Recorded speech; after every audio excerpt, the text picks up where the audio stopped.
In this brief presentation, we're going to talk about analog circuit noise and terms that are used to describe and specify the noise in filter amplifier circuits.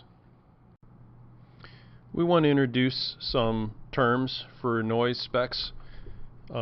Spectral noise is the spectral noise density at a given frequency, and it's expressed in nanovolts per root hertz. So the spectral noise is useful when we're evaluating noise of a particular instrument and we're doing frequency domain measurements. The broadband noise is the RMS noise in the time domain evaluated over a specified range of frequencies or bandwidth. The noise referred to the input is noise that would be amplified by any channel gain that we apply to the signal chain, and that is also called the equivalent input noise of the amplifier filter. This can be expressed either as spectral or broadband noise. The noise referred to the output is noise that's present on the output that's independent of the channel gain, so it's always there whether we apply a unity gain or a gain of 1,000, and that's also expressed either as spectral or broadband noise. There's something called the noise equivalent bandwidth that compares the actual filter that we're using to one of a brick wall. With a white noise input, the brick wall filter at that frequency produces the same amount of RMS noise at the output as the actual filter.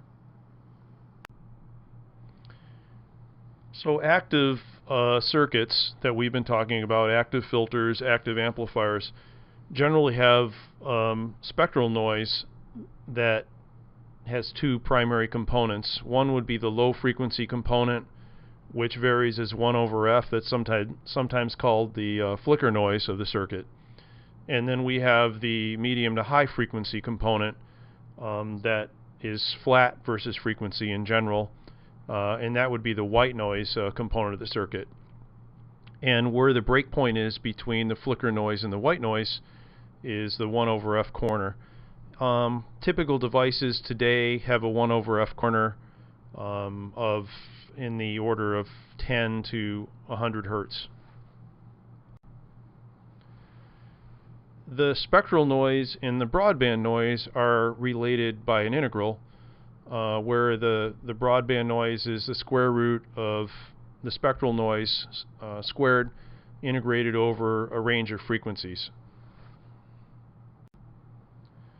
So if we started with a spectral noise density as shown below, where we have a breakpoint at 100 hertz and our white noise portion is 7 nanovolts per root hertz, and someone asked us to estimate what the broadband noise would be from 1 hertz to 100 kilohertz, how would we answer this question? Well, the area under the spectral noise curve is the broadband noise, and we're evaluating the broadband noise from 1 hertz to 100 kilohertz. We notice that the area under the curve from 100 hertz to 100 kilohertz is going to dominate any portion of the noise below 100 hertz. So a good approximation to the broadband noise from 1 hertz to 100 kilohertz is simply the area under that rectangle.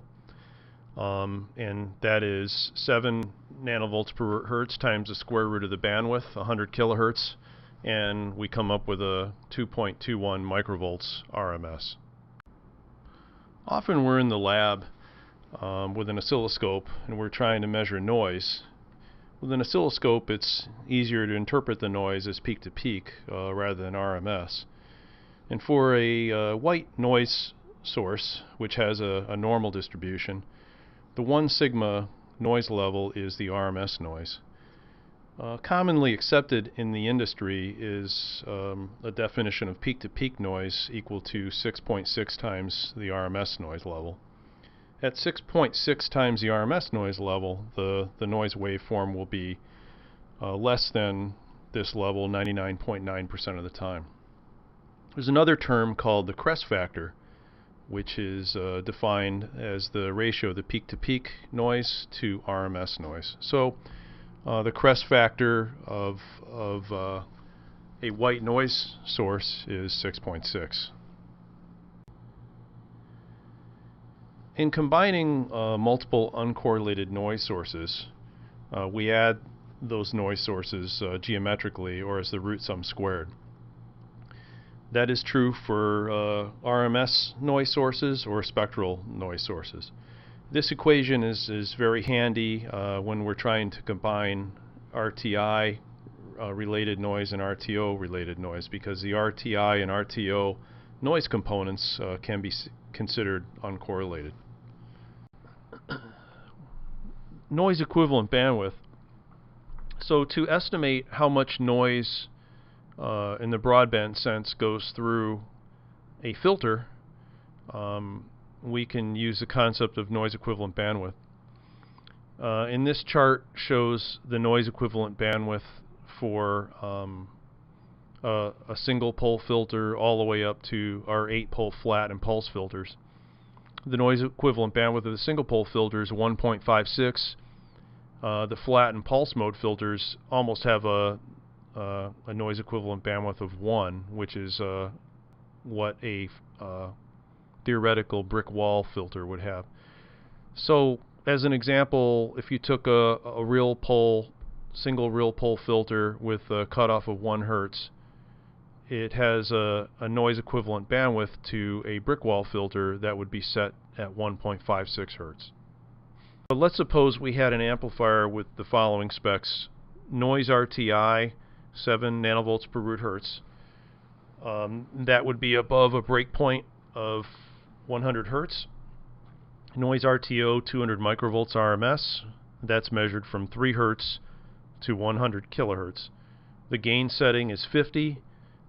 The filter, which we'll assume is a 2-pole Butterworth, is set to 40 kilohertz. And the question is, what is the RMS noise at the output of the amplifier from 3 Hertz to 100 kilohertz? Well, the RMS noise would be the square root of the uncorrelated noise sources. So we would take the RTI portion, multiply that by the gain. So we take 7 nanovolts per root Hertz, multiply it by the gain, multiply it by the square root of the cutoff frequency times the noise equivalent bandwidth, square that whole term, and then add to it the noise RTO component squared, and then take the square root of that whole thing. So at the bottom we have 7 nanovolts per root Hertz times 50 times the square root of 40 kilohertz times 1.11, the noise equivalent bandwidth of a 2-pole Butterworth filter. That squared.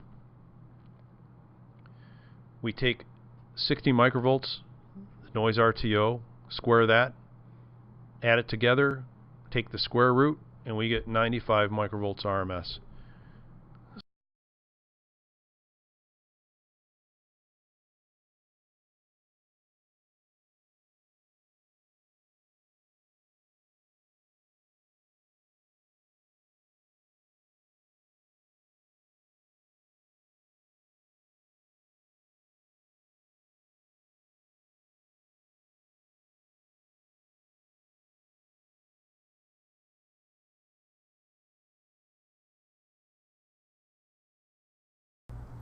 In this presentation, we talked about common sources of noise in electronic circuits, how to relate broadband and spectral noise, concept of noise equivalent bandwidth, and how to compute broadband noise given specs on a signal conditioning amplifier datasheet.